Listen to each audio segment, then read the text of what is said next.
also TimeFlow. They played this so well. Uther cleanses were mostly on point. We had some beautiful mosh pits there as well. The Timeless Ragnaros was definitely something to be on the lookout for in future games. But let's not forget, speaking of Ragnaros and Timeless, TheOne just broke the flawless record of TimeFlow on that battleground. They're now 3-1. They did. Very nice. And now let's see if TimeFlow can do the same for TheOne here. 100% win rate on Cursed Hollow. Yeah, very true. Cursed Hollow, of course, a totally different battleground. Much larger in size.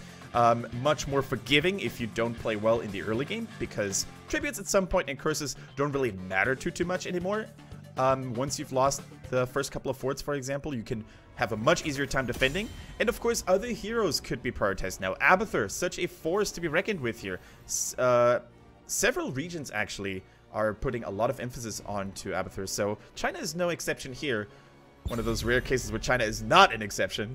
So it wouldn't be surprising to see a ban on him, maybe.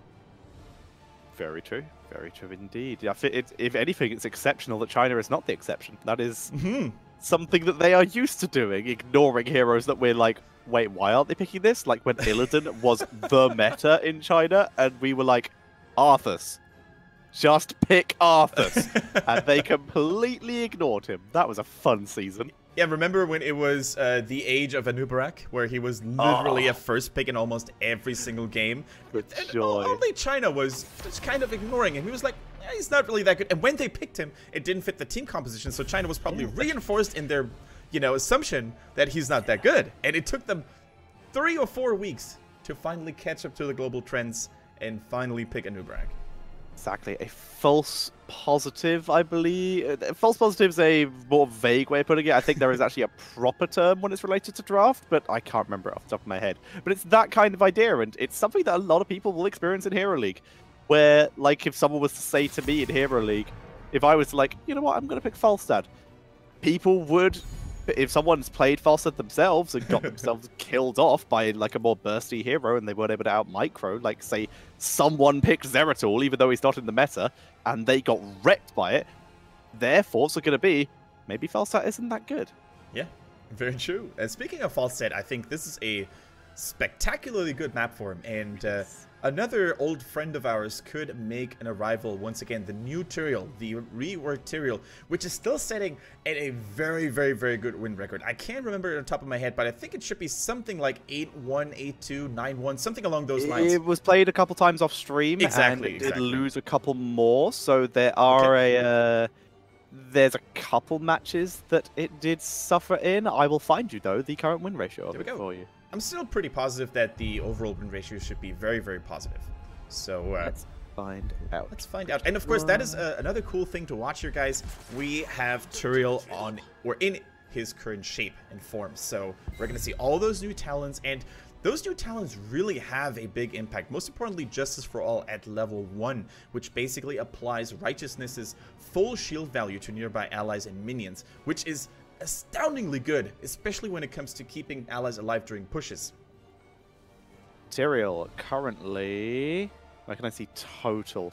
He has a 31% popularity and a 71% win ratio. There we go. 10 out of 14 matches. There we go.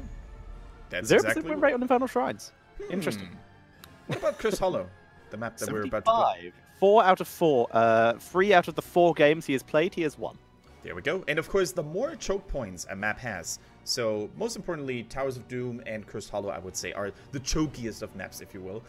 Their Tyrael excels like hardly any other hero, simply due to the Holy Ground, which is now accessible at level 13, which is insane. Heratwick Forging actually lowering the cooldown of that as well. And yeah, we've also seen both playstyles. We've seen Sanctifications to great success, but we also saw the infamous Judgment blow up everything in its path composition. It's the counter to Hanzo, apparently, according to all Chinese teams. Oh, you picked Hanzo, Leap/Hinterland, or Judgment/Hinterland, and just ruin his day. Honestly, it's really satisfying. I have no issue with it. I'm happy it's there. I can't remember seeing this many PokeChamps in the chat for HGC China. Well, maybe now we're going to see more of those because it is Hugo, most likely, on his favorite baby boy on the Illidan, picking it into an Arthas. Zero respect being shown right now. Holy moly. This is familiar. Wow. This is very familiar. And he's done that last year, too. Yeah. Yes, exactly. Very brave move here, which makes me think they might be going for a more PvE-based style here. But either way, the one who needs tanks and supports, triple assassin coming in as their first 3 picks. Yeah, and Tetra, I'm loving this ban here by TimeFlow. They seem to know exactly what the one was trying to go for. When you see those triple assassin and melee assassin compositions at that point, it's the infamous death ball. And guess who's good at protecting all of those bad boys? It is Turiel with a nicely timed sanctification. The Justice for All, we just mentioned it. More powerful shields on everybody in his vicinity. So I love the ban and the reaction coming in by TimeFlow. As Cassia is banned out by the one. Also, very good reason. You already are against Arthas. Potential attack speed slows. So that extra blinding as well that Cassia could offer, or even the kiting capabilities, and a little bit harder for Genji to kill thanks to that passive armor. It is a very solid ban there, removing that Cassia, especially seeing as she's just become one of the most popular assassins, especially in China now. Especially in China, and I'm curious to see which tank the one is now going to deploy to really support the heavy aggression that Illidan, Genji, and Greymane already poses. So ETC is taken out of the equation. Maybe it's going to be a Murden. Maybe once again it's going to be his favorite, the Anub'arak, cocooning the support, or maybe even cocooning Arthas to really allow Illidan free reign over the battlefield. That could be very effective here, considering right now TimeFlow have very little quick release damage, which would mean anyone in the cocoon would suffer. But now they have some. They have Zarya, quick release damage to burst the cocoon, and you called it earlier, here is that Abathur. Now, they don't really have the most powerful of copy targets yet, because Greymane, for example, was taken away. Illidan is spectacularly good with Abathur as well. So is Genji, by the way. However, there's one thing that I think TimeFlow could use to great advantage, and that could be a double Arthas, providing even more zoning, providing even more slowing to keep Illidan and Greymane in check. Ooh, that could definitely work. That could definitely work indeed. The one definitely don't want Johanna for themselves. We'll say that much due to the fact that solo tank Johanna, we hate it for good reason. As tempting as a falling sword could be, though, I don't know, man. I'm leaning towards what you. I'm leaning towards the Anub, as you called. Even though Zarya can pop it, it means that she's also not going to be trying to get feel the heat value on someone like the Greymane or the Illidan. Yeah, it could also be a Diablo, maybe, if they really want to use those walls, knock somebody down, and be super aggressive. But it is the Anub'arak after all. Rhaegar, of course, a very solid support to support the heavy aggression, with Earth Shields later on, Ancestrals to those in need. Now, TimeFlow, they need something to deliver the damage, obviously. You don't have to be a rocket scientist to predict that. But also, ideally, an assassin that has some sort of escape mechanism, because I think if you go for something like Jaina now, you're running the risk of just getting overrun and overwhelmed by the sheer aggression of the one. They do have a lot of protection for someone like Jaina, but it's still super risky for just straight up blow-ups if they're not reacting quick enough. So heroes that could work right now, Falstad might be fine, but there's a lot of pressure onto him. No matter what assassin they pick, they need to be able to manage themselves, because the amount of engage potential the one has is really rough. They just don't pick range. What? They just don't do it. Sonya here.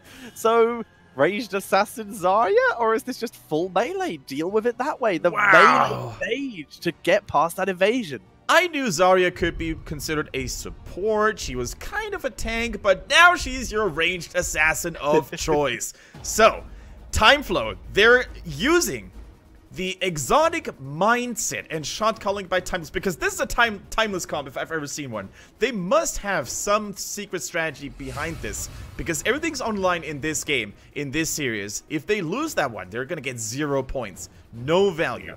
But if they manage to win this somehow, I don't see how they're gonna do it just yet, but maybe we're going to see some secret strategies. And Tetra, I would love to be wrong. And by the way, did you see the reflection? Some of the players, they were laughing there as well. Speaking of secret strategies, SPTs. They saw it. They're scouting out their potential, scouting out the competition, waiting for their games. And that's the cool thing about China as well. All games are being played offline in a 6 studio. And of course, everybody has the chance to watch those. I was actually talking to a fan from China on Reddit, and he said that entrance is usually free. So you can literally just walk into the arena, enjoy some good old Heroes of the Storm esports, and be entertained. And we actually saw the players actually watching all those games, SPT in the reflections in the mirror there, having a good time. And who can't have a good time when you take a look at those 2 drafts, man? Could not agree more, as we are getting ready for game number 2 in this best of 2. And Kendrick, it's going to be on Cursed Hollow between TheOne and TimeFlow. I am very excited, Tetra, to see what that team composition by TimeFlow has to offer. We're going to see Timeless, the man himself, on Sonya. Cat, we have him on that Arthas, very important role for him. 11 on Zarya, a Tui on Abathur, and F-Show is going to play that Uther, switching roles completely once again for F-Show from main tank to support. And on the right, we have TheOne with Hugo on it, and Lucky on the Genji, Mega on Greymane, Zado on the Rhaegar, and Hehe is back on that Anubarak. So like you said, again, Atui not on that main support, and that's concerning. He's been so good, but I'm very curious to see how he places Abathur, starting off with a mine-based build. A mine-based build, and here goes the Zarya Pain Train. They're trying to absorb as much damage from those towers as possible. Charging 11, fully up there, and then delivering as much damage as they can. But already, the rotation by TheOne coming in. And by the way, we have to mention the Zarya for TimeFlow. That is a hero that was played twice in the opening week for TimeFlow, and they looked so solid on it. However, the remainders of the team composition were completely different. Yeah, this is very different to what they've run before, and they really should send someone top. They are very late for this, because Hugo, with Immolation, has already cleared out the minion wave and is wrecking the first tower. Yeah, but we can basically see that Hugo has accomplished more than 4 people of TimeFlow in the bottom. He destroyed a tower, TimeFlow wasn't able to do so, they were seen in time, and now Atui, he needs to soak 2 lanes, but there's only so much one slug can do. Give him a break, send someone in top to keep that Illidan in check. Yeah, like you said, Abathur's soaking 2 lanes here, but the fact is, they're losing everything else. And Noob isn't really hard pushing the mid lane, just soaking up the experience. Finally, we're starting to see some heroes rotate. In fact, so much rotation that they've just ditched bot lane. Well, close. Okay, so Hehe in trouble, using the burrow to get out of harm's way, but they're still not sending anyone to keep Illidan in check. Like, he's gonna get the tower and maybe with the fort at some point. However, there's now some pressure going in favor of TimeFlow themselves in the middle with that strong Night Camp with the magic protection. Immolation valued. Is anyone going to deal with this? What is happening here? As finally both... Okay, so both Bruiser camps are clashing in the mid lane. The good reason to currently be ignoring this. The problem is Genji. Get so much value. Genji, deflect value there. Yeah, deflect value and also hitting 4 enemy heroes with 1 Swift Strike, applying the damage over time effect there as well. Really well done. Genji definitely a threat that needs to be taken into account. And now the mercenary camp also threatening Abathur in the bottom. There's only so much one little Abathur can do. Like, the hat has been applied to the top 4 24/7. The Siege Giant camp has been dealt with though in the bottom. That's definitely huge. But experience Tetra is largely evenly so far.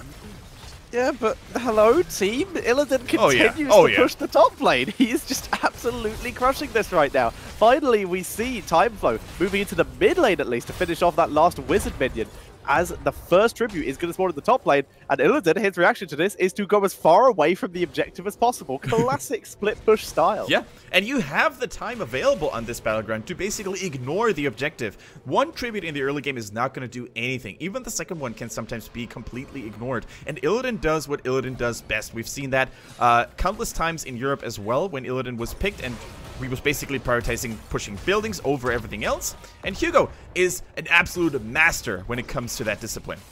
Oh my god, that interrupt there. Oh, beautiful kill by Lucky there. Able to keep himself alive, and this simple little dash to pick up the kill.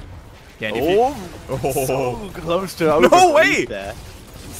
Lucky living up to his name, surviving all of those hits. And F-Show now might actually drop as well if we can get the good body blocks from Zado, but he can't get in range. He can't get in range, but Meng can. He's gonna shoot a cocktail over the wall. There we go. But Lucky, we actually mentioned this last week as well when he played Jaina. He is just so good when it comes to make those last-second decisions to really deliver the damage and also to disengage when it's needed. Definitely one of the stronger assassin players throughout the 2018 season of HGC China, man. Could not agree with you more. He's terrifying to go up against, so really fun to see here. By the way, I don't know if you've noticed Greymane's talents here going for Wolfheart Insatiable. Yeah. I think it's the first time I've ever seen this talent in an actual pro game, and the Quicksilver Bullets. Now, the Quicksilver Bullets in particular are a very interesting adjustment here. So basically, Greymane, Meng in that case, he realized that there could be a potential double Arthas, which makes it insanely hard for him to get any value from the Worgen form, because he literally has to fight in the Frozen Tempest, slowing his attack speed, slowing his movement speed. So he tries to keep the distance, and he also tries to get as much value of the human form as humanly possible, poking and auto-attacking from a greater distance. Yeah, you can see his mana instantly restored thanks to his Insatiable here, and it's, well, Illidan still doing Illidan things down in that bot lane. But to be fair, Insatiable, other than maybe Eyes in the Dark, is the only talent that will properly affect his human form. Draft Overflow a little bit for wave clear, but this is the idea. This is very much a, as you said, the double Arthur is so much of a threat that this is a human form Greymane build. Definitely true, and Illidan continues his shady business down at the bottom. He's still going. Yeah, he's still going, and who's gonna stop him? Because level 10 is here now. And Hugo, we actually saw him waiting last season as well on that heroic ability. He sometimes likes to go Metamorphosis in the middle of a team fight. He sometimes likes to go the more standard, the Hunt route when he does that split pushing style. So keep in mind that Hugo is gonna play some mind games with his opponents here. He will indeed, as Mule is dropped on the top lane. Abathur taking that. That's gonna kind of shut down at least a little bit of Illidan's split push. You can see he already did a huge amount of damage to top lane, but now he's gonna have to start it all over again. As we do see both teams picking up the mercenary caps. Alright, the boss was taken to the top lane. That's additional pressure in favor of the one. And they're already ahead 2-0 in terms of tributes. I don't think there's anything TimeFlow can do to stop this curse from going down. And I like the way the one is playing this. They're taking the boss before the imminent curse to really not waste any time during the curse. Oh, this is so smart. This is good macro play by the one. They could see two very unmobile heroes in the top lane already clearing up the boss they just took. They know there's no danger down here. Illidan hasn't even picked this heroic yet, so even if they were to... Oh, they're going to time it. That's they're going to time it even a little bit more.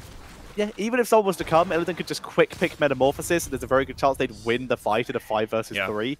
So, very nice play out of the one. Mule is dropped, you fool! This fort is already dead. And look at the team composition. Look at the single target damage available for the one. This could very well be the core play. Like, if they get a kill or two, if they kill the keep relatively fast, Greymane, Genji, and Illidan, that's so much core damage. They're definitely going to push it all the way through.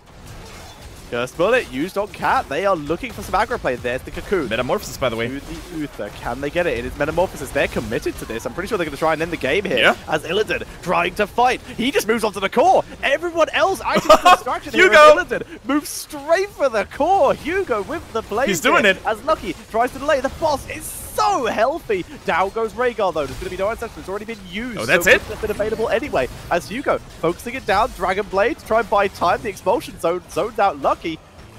Like, the boss and Hugo to go. Boss dropping down to half. Kill Hugo. He still has Metamorphosis available. No way. I think he's doing it.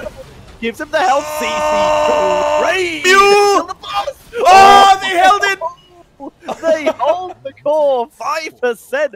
Mule is dropped. But what can they do, Kendrick? There's still all forts available for the one. TimeFlow can't capitalize off this. There's not even a boss for them to take. Ah, the one tried so hard to take this game relatively quickly after 8 minutes and 15 seconds, but the boss didn't really have his spinach there. He needed a little bit more oomph to his hits because those punches were not hitting as hard as they could have a couple of minutes later due to the scaling changes. But Hugo already doing so much work on that core. If his team had played a little bit more aggressively there, I think if they had followed Illidan earlier onto the core, maybe they could have done it. But either way, they were trying to buy time for him to unleash all of his damage. And in the end, if you look at all the damage that had been dealt anyways, I mean, the Mule is going to repair the core, but the Keep has still fallen, and maybe the one is going in for round 2 now. Yeah, as I always say, you can't heal a dead person.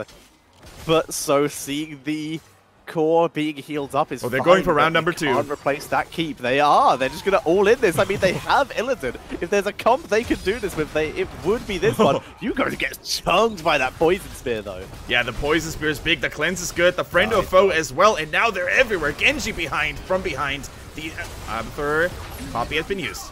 No, actually has been used onto the Uther there, so they're losing a lot of damage here. In comes Metamorphosis, and it's a massacre. Zado just kiting Timeless away, can't get anything as the one shred this fight. Last second Divine Shield onto Sonya, desperately trying to hold the line. Uther healing Timeless with everything he has to try and turn this around. Timeless with the whirlwind, but it's not enough. And we see the one moving onto the core, and unless Abathur can pull off a miracle, which is impossible here, that is going to be GG.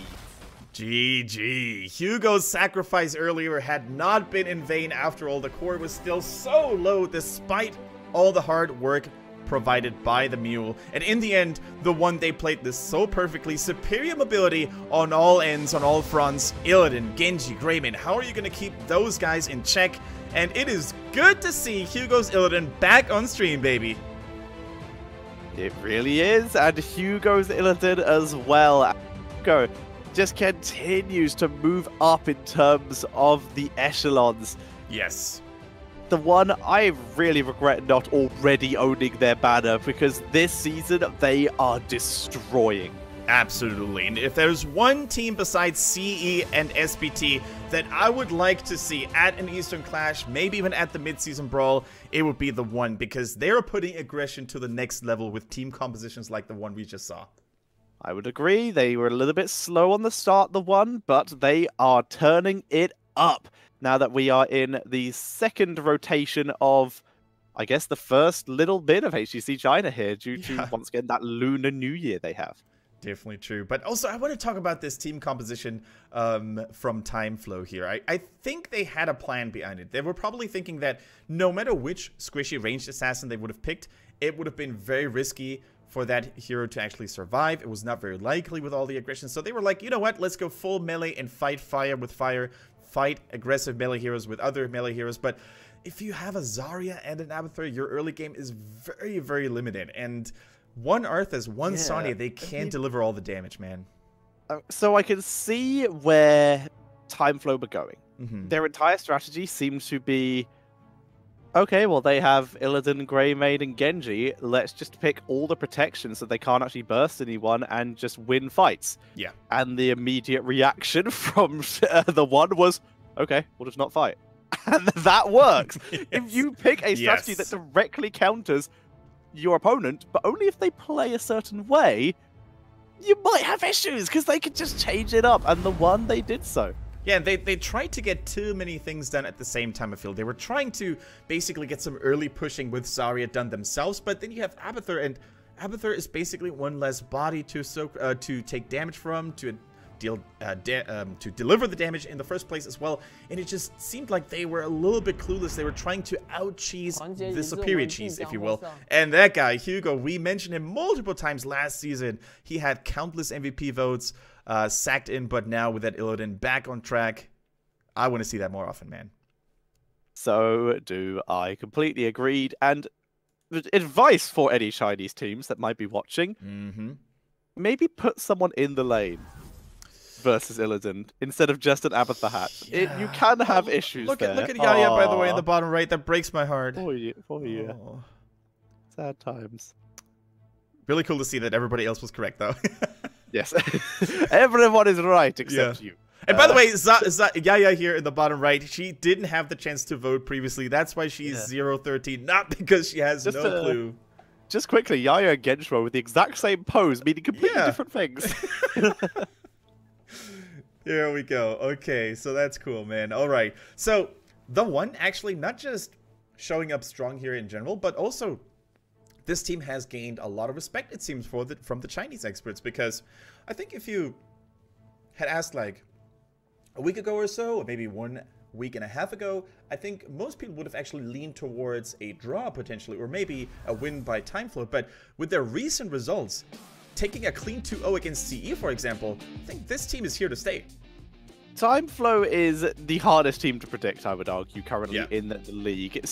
You don't know which one you're going to get, as we do see a couple of the replays here. But TheOne, like you said, they are here to stay. They are looking comfortable for a third place, with Soa really the only ones currently on their heels right now. Soa or TheOne, who's going to follow the big footsteps of CE and SBT. And here we see that beautiful core attempt. The boss, look at it, it's hitting a little bit weaker. If maybe Hugo would have used Metamorphosis on the opposite side, he could have stayed alive a little bit more. But of course, he wanted to hit it on as many enemy heroes as possible to get a lot of bonus HP. But maybe if he had done it on the opposite side of the core, he could have stayed alive even more. But as it is, they took the game regardless. And ladies and gentlemen, we're going to go into the first break of the day. But once we're back, or once it's over, we're going to be back with even more games, and you don't want to go anywhere. Because HGC China is good for you. Versus CE. It's going to be a rough ride for Sunny Lion. Let's see what they can do. HGC China is good for you. We'll see you in a bit.